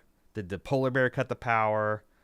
Well, it's also not enough deduction. It's very obvious to me that a power outage would not stop a phone from recording a video. And so yes, the fact that video ends, right. Annie, like after power cuts and she screams for quite a bit, and something's happening to her, and this was after the power was cut. So why did the recording stop at Salal Station and not? Yeah. She doesn't ask that question. She's asking the wrong question. She's not asking the right questions, yeah. Jim. Damn it. All right, so she bullies Pete and Navarro into going to check it out because she's too drunk to do it. She's too drunk to be back up to Navarro, who could. And they're complaining about Danvers and how drunk she is, but also Navarro opines that she's probably onto something. And they arrive at the Nomad camp, and I couldn't help but notice all the very interesting bone sculptures mm-hmm. that very much reminded me of Season 1 True Detective. and he doesn't answer, so they let themselves in, and the cabin is just froze, completely abandoned. Pete says it feels a lot like what? Salal, I think. It didn't to me though. I don't know what else it would feel like though. Yeah, like Salal had power, which is interesting. If the power is cut, it implies someone restored the power. Yeah. But it wasn't like frozen inside and all that. Yeah, I wasn't sure exactly what about this reminded you of the Salal station? Someone leaving half-eaten food? Is it maybe? Yeah, what would that remind him of? I don't think he was on the Force maybe he was on the Force 6 years ago when Annie was killed. No way. This kid, he'd have been like 18. Like, I think, what do you think this kid, because, so she's trying to get through nursing school. I think they're in the late 20s. I was thinking even early 20s. Yeah, it's possible. Like, either way, I really don't think he would have been there. I don't know. So they find a spiral. I also noticed that he left his boots behind. That's a odd thing to leave behind in a big trek. They're right there by his shoes and his gun. But they did find on the floor a big cardboard sheet of paper that has a large spiral, and at the center of that spiral is a small stone spiral. I think they're gonna find his body next episode. Like, did he walk out into the ice? That's what I was thinking. That's what I would surmise when I saw the boots. I'm like, oh, he walked out on the ice again. Mm-hmm. But I don't, I don't know. Or maybe he's going to join the Heiss Clark, former equipment engineer club that they got going on in the ice caves, which is, I think, what they're talking about with that. But we'll get to that in a minute. So as they're investigating, they hear a commotion outside, and they go out, and the men of the nomad camp have got their dogs and their guns out, and they're not threatening the officers, but they're making them feel like they need to be moving on, which they do. And apparently he left the day after he came, and there was a marked increase in hostility when they started asking about the spiral. Do you think these men know about the spiral, or are they just being protective of their own? They probably know something. I mean, that's the thing. If you want to know about the spiral, you can go ask Rose, and Evangeline knows this. It is a little bothering that Rose seemed to know a lot more about, and maybe we're supposed to understand that Evangeline follow up on all those questions, and we're just not privy to it. But she's like, oh, it's old, it's older than Ennis, maybe. All right, no questions, no follow up. Hey, good for Christmas dinner, right? All right, I'll see you then. Like, you're making macarons, right? Awesome. Yeah. See you then. Yeah. No, it's crazy, and especially when you get this thing, like Pete's not gonna go follow up on it. I don't know. I mean, he wants to get home for Christmas, but yeah, that could be a pretty big hole in the plot here. Just go ask Rose. Yeah. So Navarro and Liz are driving around when Pete calls and says the local fishermen have spotted some strange activity near the dredges. That the man in a pink parka has been sighted. The pink parka that used to belong to Annie now belongs to Clark's. They're like, damn, we've got our man. They go out to investigate. There's talk about these dredges. We talked about this on the Instant Take. Did you do any looking into these dredges? The gold dredges? No. Yeah. So these gold dredges are essentially giant industrialized versions of panning for gold. They have these buckets that scoop in the stream beds. They dump it into this massive cylindrical screen that like sifts anything that's bigger than like a quarter inch. Goes out the back, all the rocks and larger sediment. The smaller stuff is then finely sieved where it goes through. But it's essentially such a miner panning for gold. If you ever seen like the old 49ers, panning for gold, it's essentially that at an industrial scale with these huge machines. What if you find a big old nugget? What if you find a gold nugget? You're just gonna kick it out the back with the rest of the rocks? Apparently so. Wow. But the thing is these gold. So like the whole idea of panning for gold in these streams is that, oh God, this is one of those things where I understand enough to kind of understand it, but I just realize go I watch don't Gold understand Rush. Explain it. Like Alaska Gold Rush. I've seen enough of Alaska Honestly, Gold yeah, Rush to know. Honestly, a third of the Wikipedia article on these gold dredges is about their revival on this show. Nice. Because apparently what happened is like they would run these machines, these big, large machines they'd build them and run them for 30, 40 years. And whenever the gold output dropped below the cost of maintaining a machine, they just leave them there. And there's like all these abandoned things. Sometimes they've been made into natural parks or like points of interest, but there's like dotted all over the American West and Alaska are these just abandoned dredges, just like this one. So, but yeah, they chase him out there. They go inside the machinery. There's all these weird murals. There's like what I can only refer to as a spider monkey. There's a boombox with a burning barrel. There's another one of those like menacing bloody spirals. And sure enough, a man running in a pink parka. Liz gives chase. She finds out that it's not Clark. It's actually Otis Heiss. And apparently he's been living out there. She asks where Raymond Clark is. He knows that name. It says he's gone.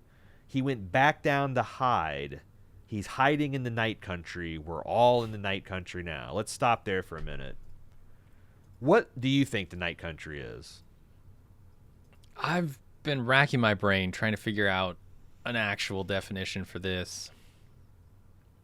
I think the key, and again, I could be full of shit, but I think the key to understanding this is him saying he went back down to hide. I think the night country is the ice caves.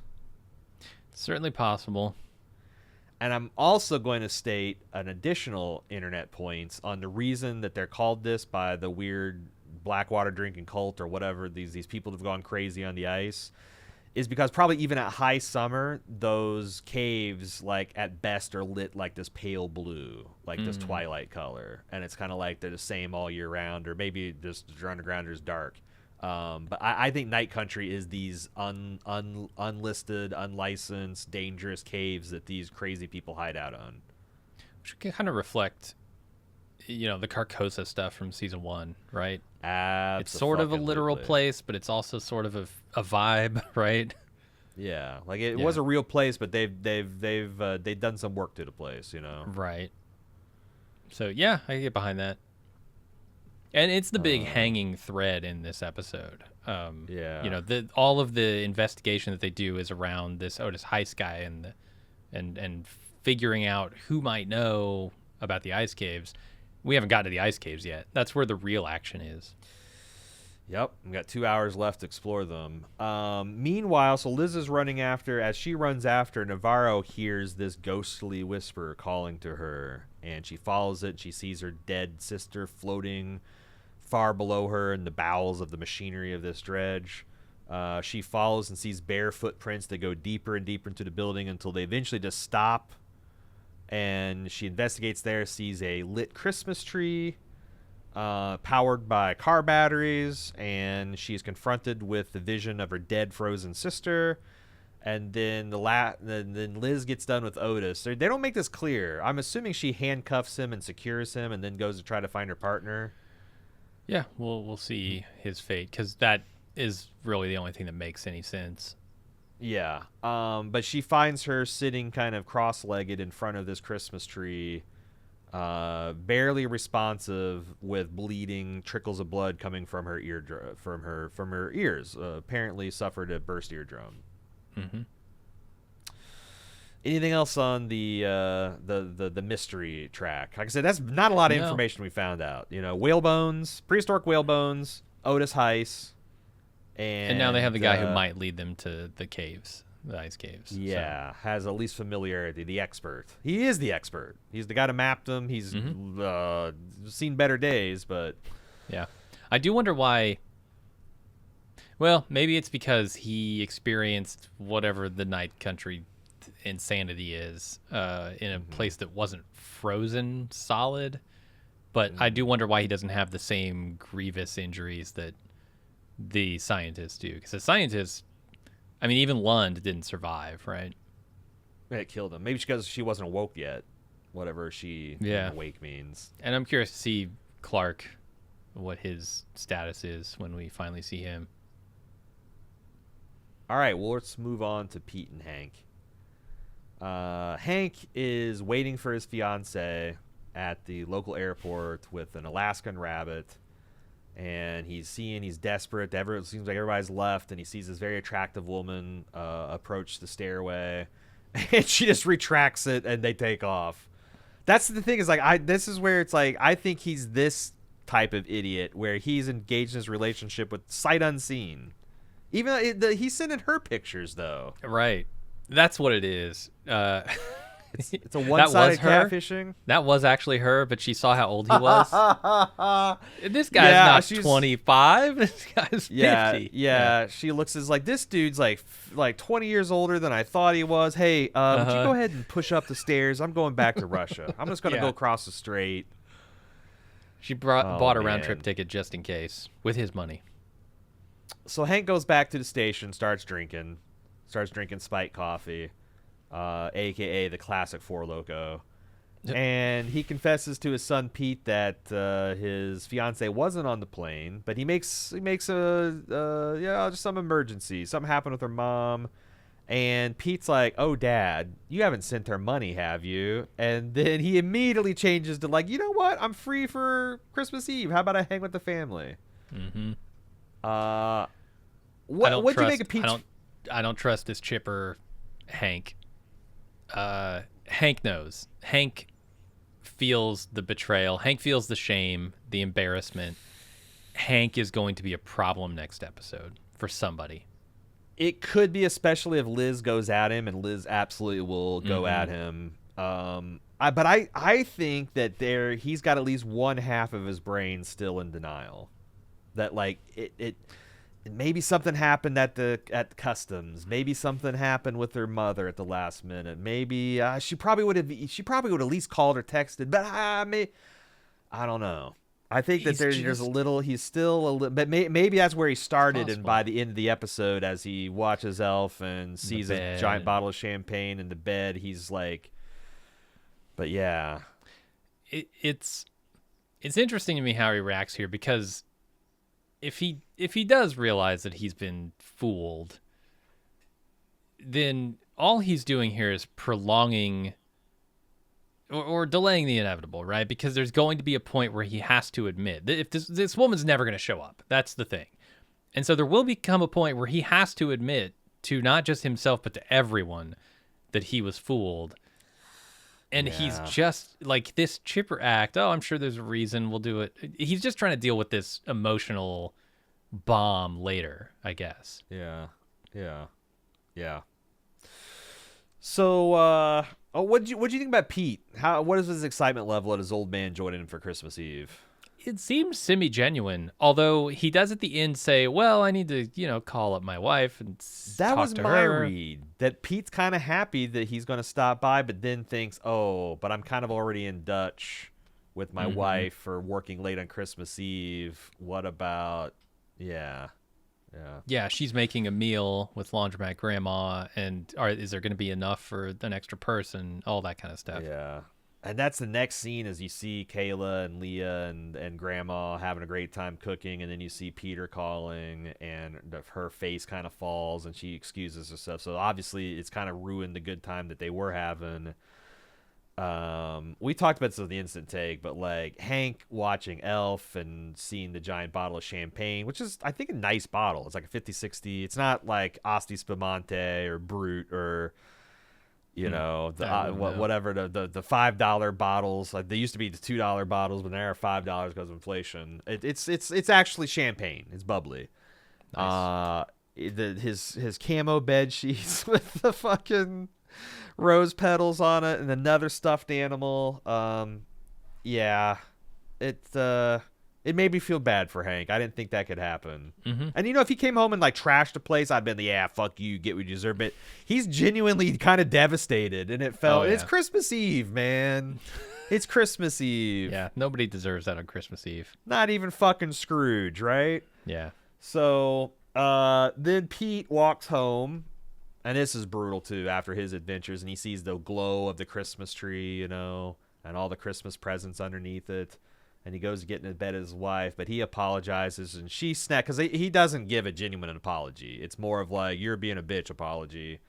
And she just says, "Let me sleep." And he drops out, "Why don't you say it that I ruined your life and you didn't want to have the baby?" Wow. And the overhead shot of the demilitarized zone that is their bed is another, like, Hank and Pete. Oh. I would not trade Christmases with them. No. It feels a little bit like he kind of Jerry from Rick and Morty.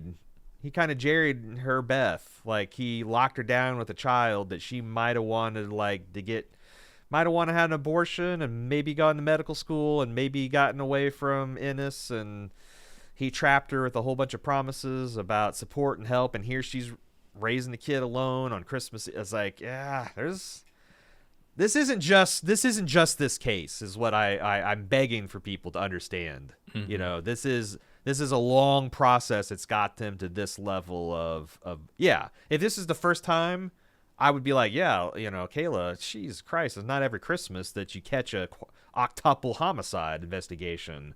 Yeah. That opens up a 6-year-old investigation into a Native woman that's murdered and all that. And you only, but like, it's clearly been a process that Liz has been doing and that he's been ignoring, and there's promises made and not promises kept. And that's my read of it anyway. Yeah. And it's tough too, because like Liz in this episode is more nakedly manipulative, I think, of Pete than she has been in the past. But before, it's always been orders, like, you know, go do this thing, and Pete's been like, okay, fine, because I'm gonna miss another night with my wife and I'm supposed to watch the kid or whatever. Here, she makes him choose between his father and his wife, in this case, her, in fact.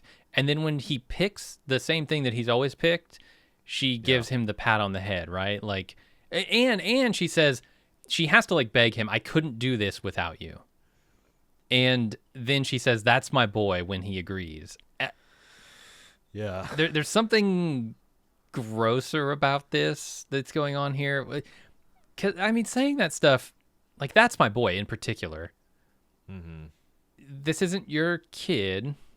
Mm-mm. This is Hank's kid. You know that Hank has a problem with the way you've been moving in on this relationship, whether it's sexual or not, it doesn't matter. I think it's a little gross, that line from her. That's my boy. Yeah. I agree. Do we have anything else we need to discuss about the episode proper, or should we start huffing some psychosphere? Yeah, let's sniff it. I'm ready. All right. We got a lot of email. truedetective@baldmove.com is how you send it in to us. Also, if you want to know what we're doing next, because we're gearing up to do, I believe, Shogun and The Walking Dead, The Ones Who Live, the Rick and Michonne series. We got Pulp and Prestige covered. If you want to keep up with what we're doing in terms of movies and whatnot, we have a social media. We have many social medias. They're all @baldmove. Pick which one you want to follow and follow it.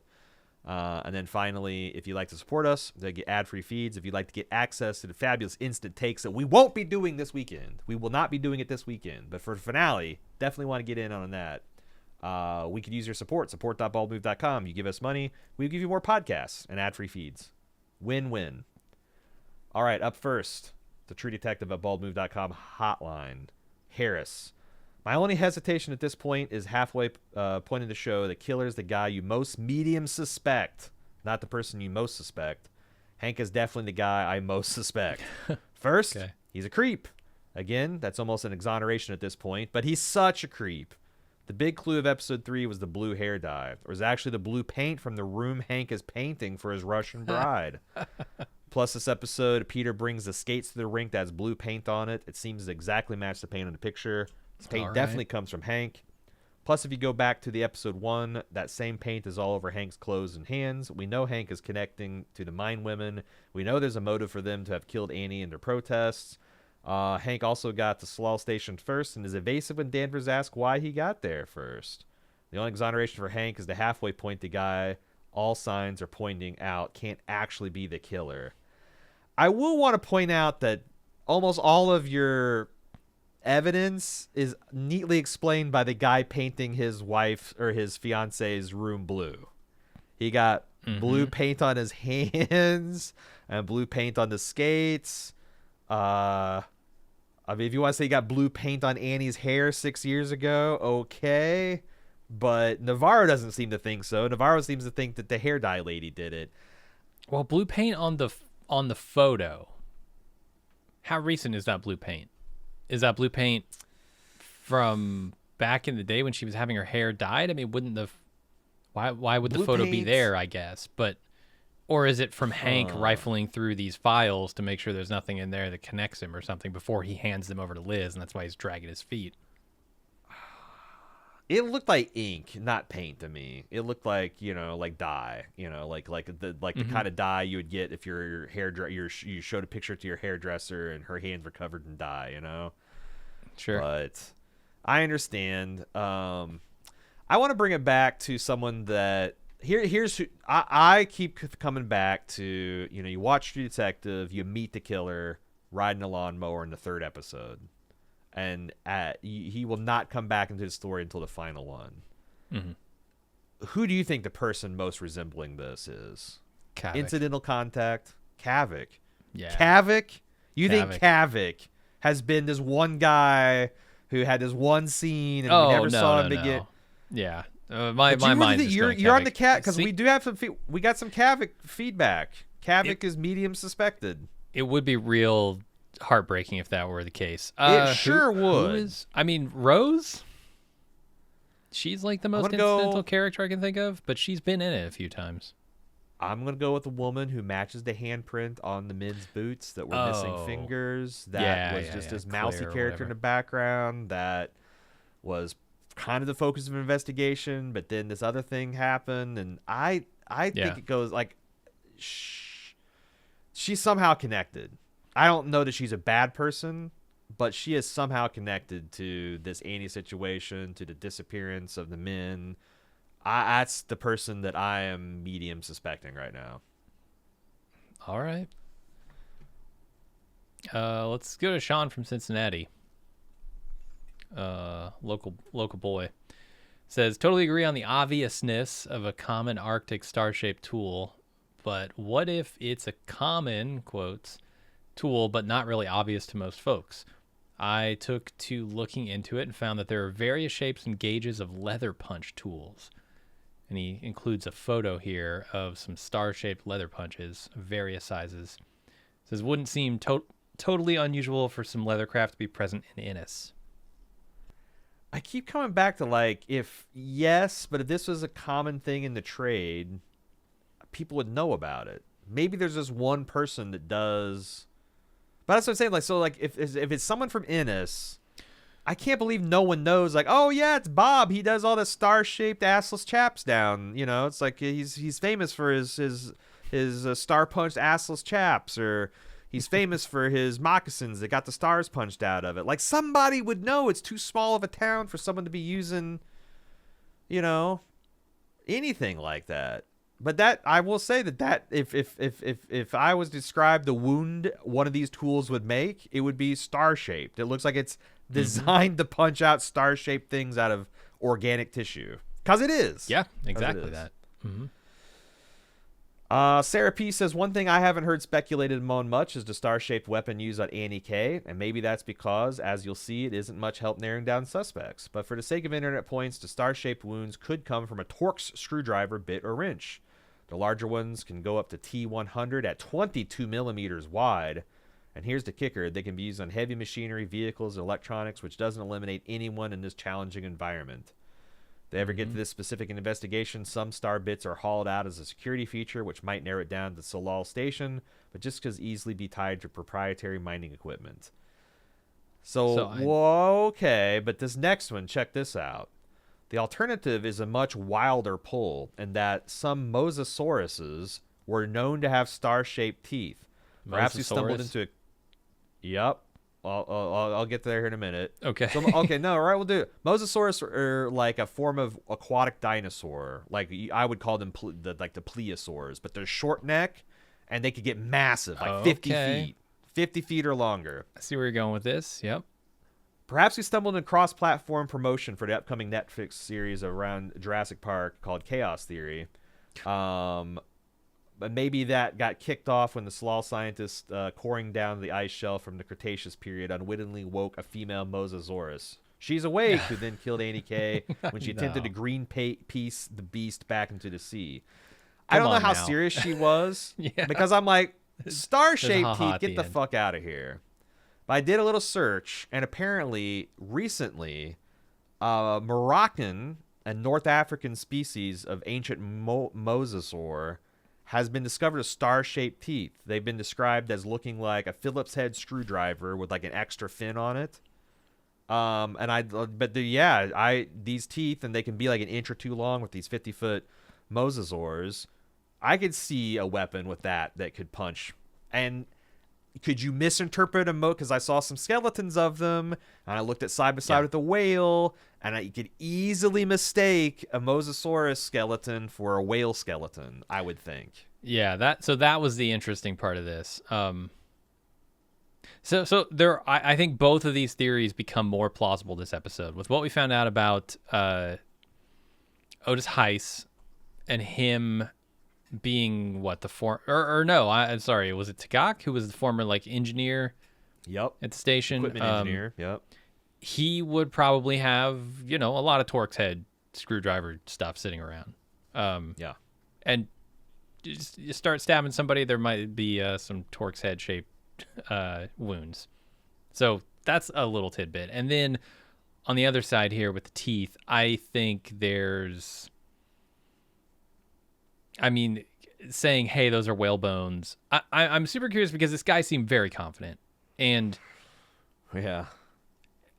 Especially with the ancient. Because like this is a culture. This is one of the few cultures on Earth that can hunt whales without any kind of like Alaskan Native Americans are allowed to hunt a certain amount. And I don't even think a certain amount. They're allowed to hunt whales to subsist on.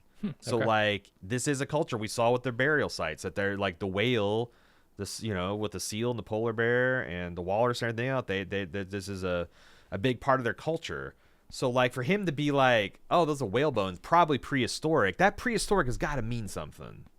Yeah, and she's down in the ice caves. You could see some thaw happening down there to make the caves, and there happens to be these Mosasaurus teeth sitting around, and they're used as the murder weapon for whatever reason.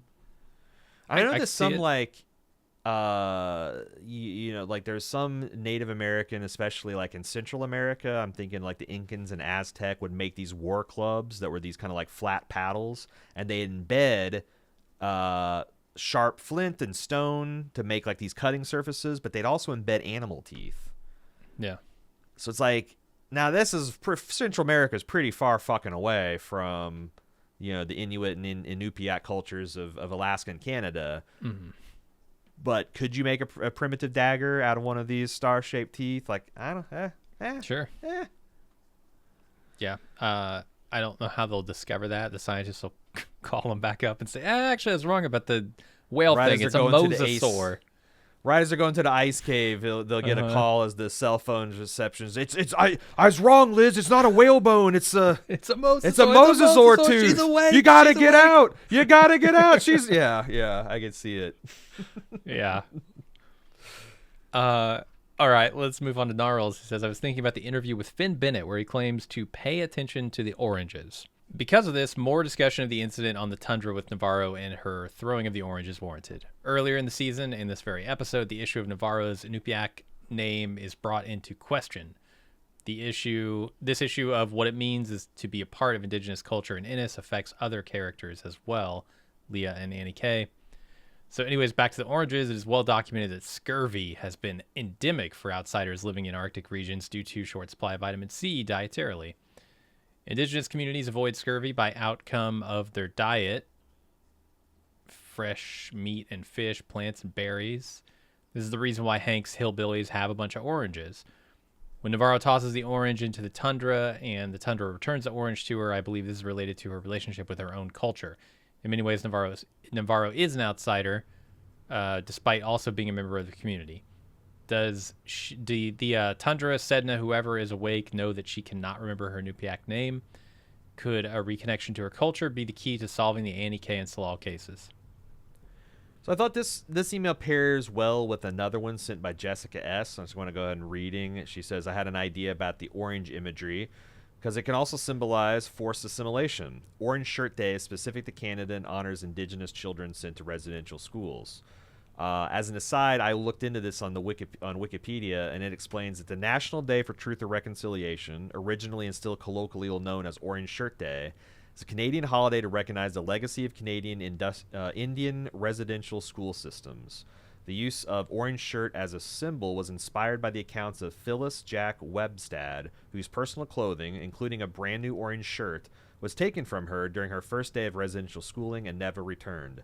The orange shirt is thus used as a symbol of the forced assimilation of Indigenous children that the residential school system enforced.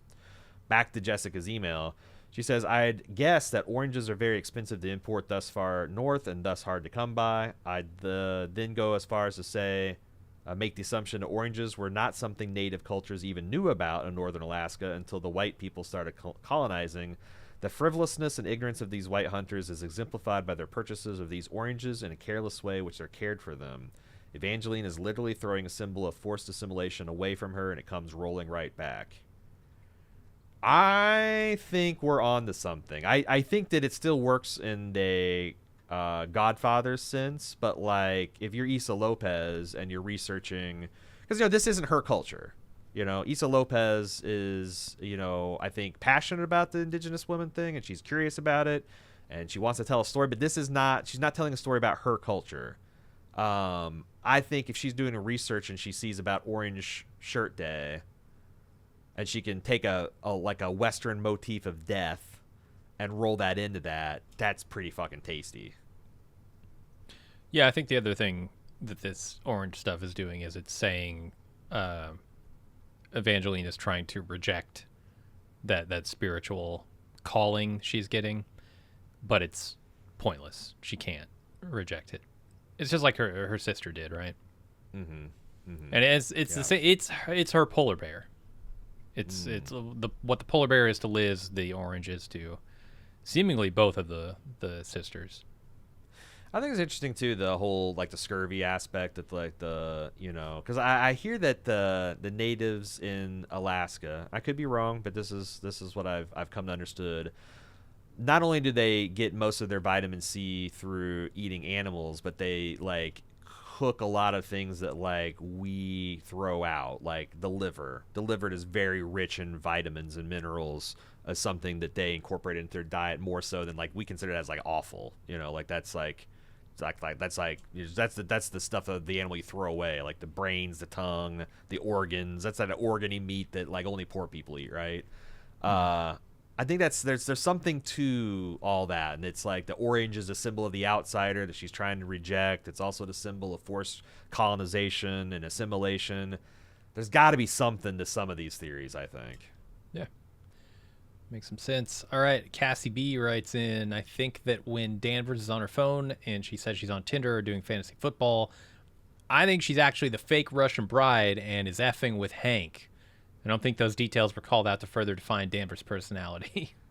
I don't know how serious she is, but I kind of love that Liz is hilarious. The one catfishing Hank.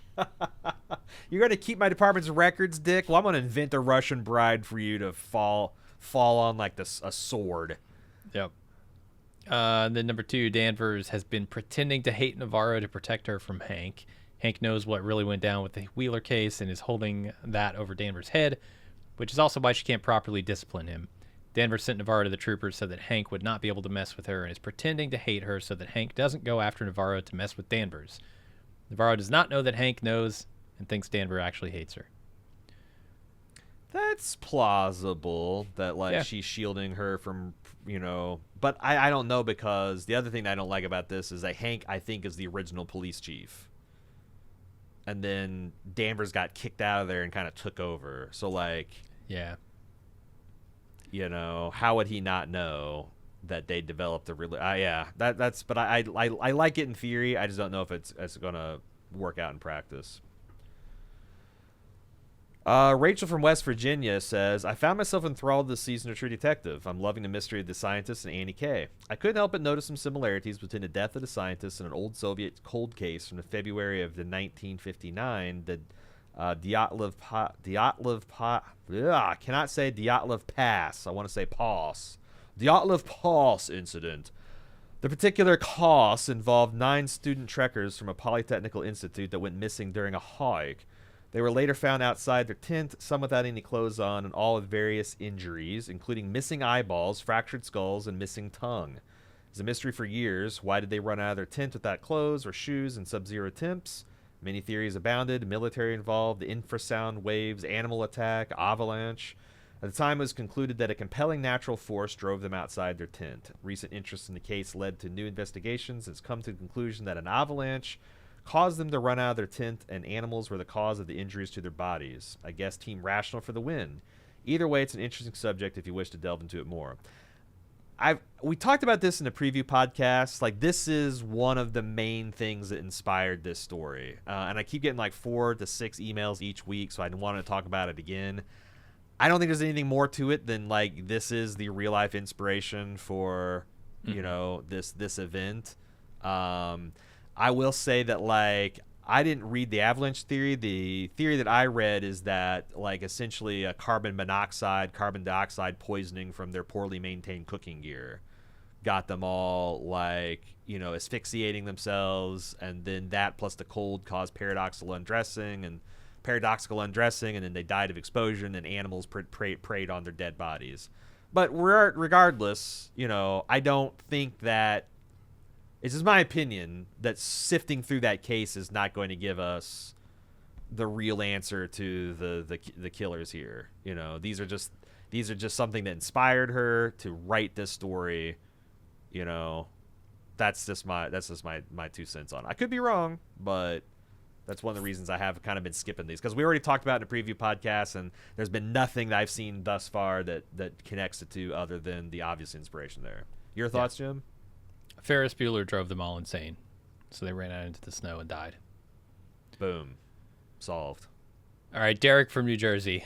You may have touched already on this, but I keep going back to the opening quote in Season 4, Episode 1, being from Hildred Castaigne.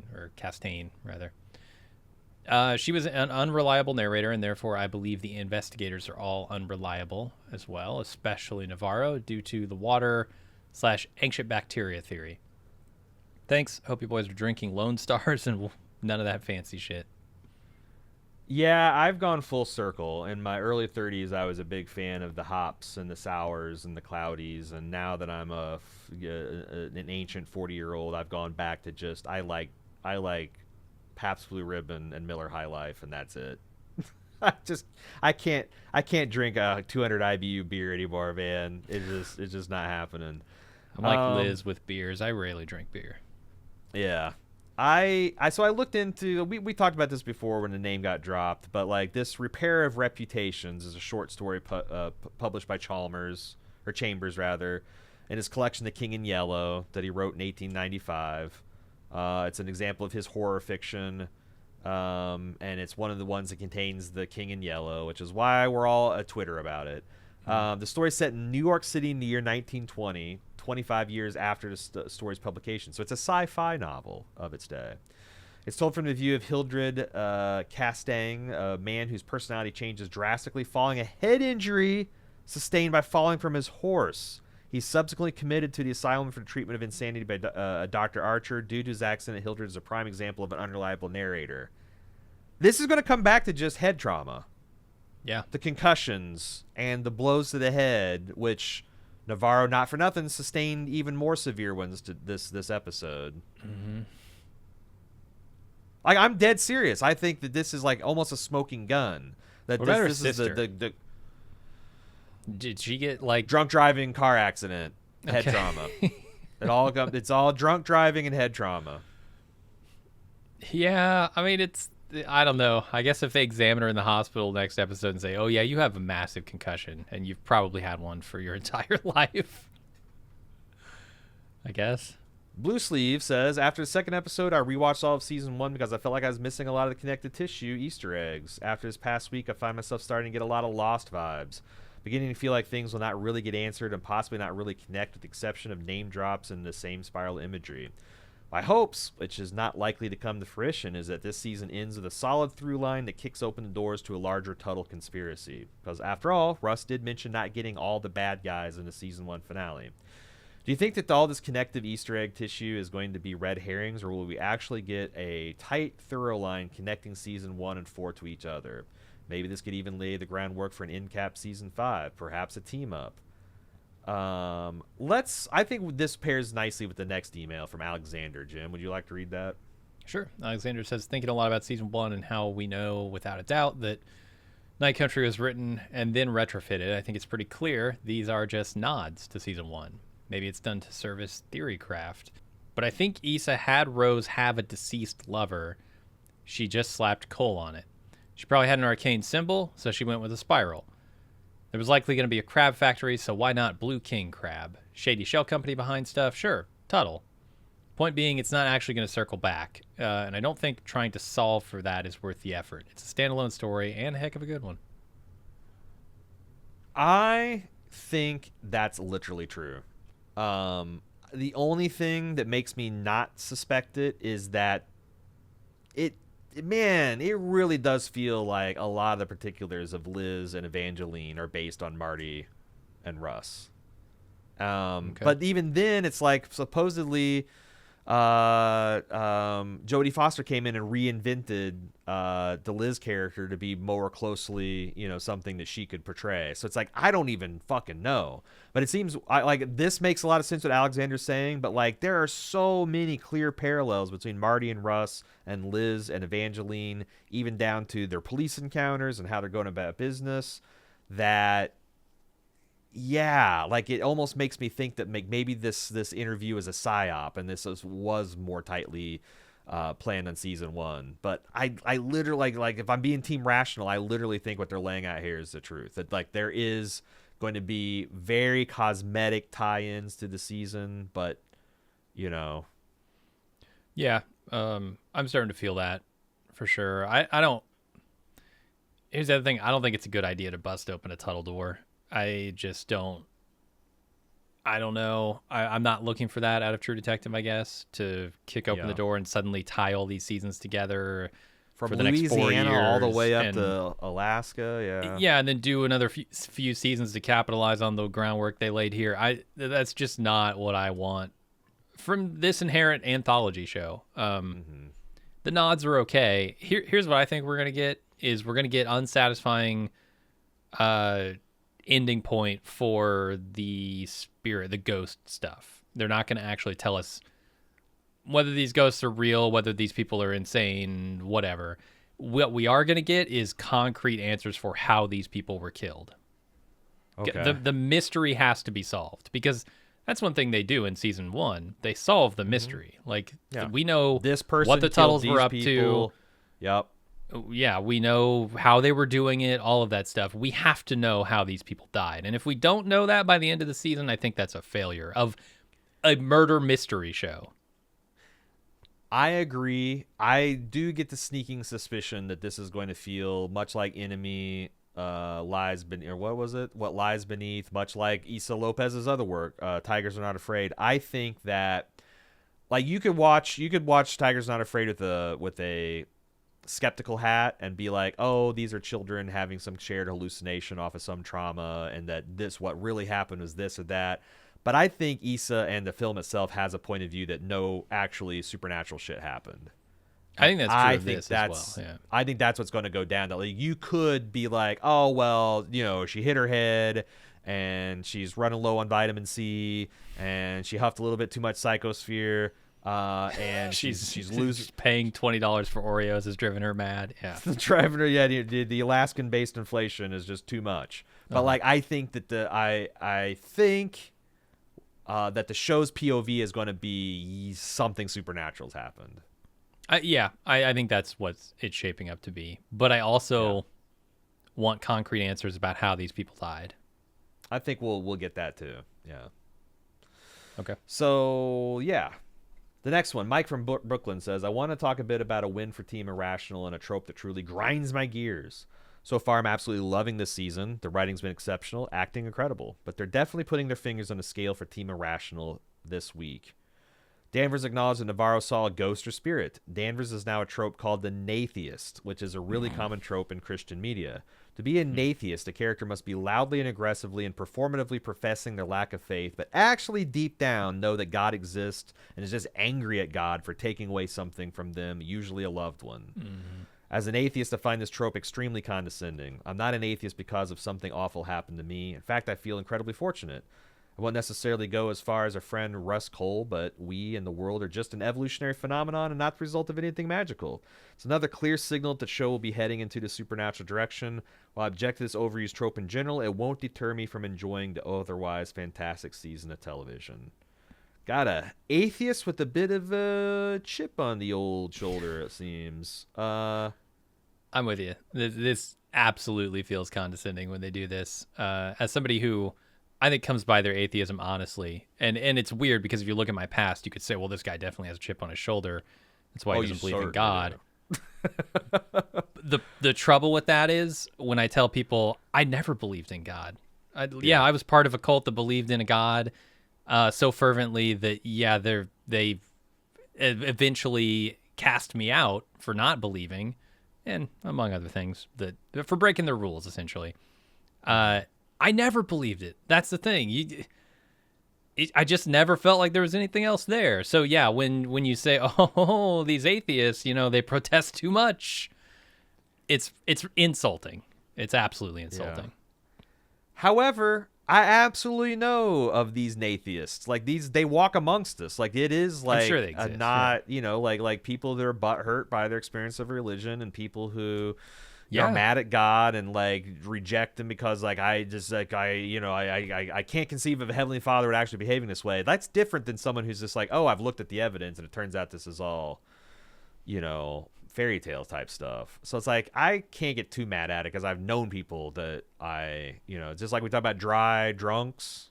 I believe on the Instant Take, maybe we talked about this on this podcast. I think there's dry atheists or dry theists, which are white-knuckling the absence of God and are terrified to die. And so like... I mean, the reason this is a trope is because that's the most dramatic place to take an atheist to, right? The point where that belief system is challenged. And it just so happens that everybody who writes about this eventually wants to say, oh, yeah, the atheist is wrong. Because because the vast majority of people in this world, in this country, absolutely are Christian. And they have the viewpoint of God exists. And so when they're writing something about an atheist, they're writing from that viewpoint. And you could argue from a storytelling perspective, a world with an active God is way cooler and more interesting.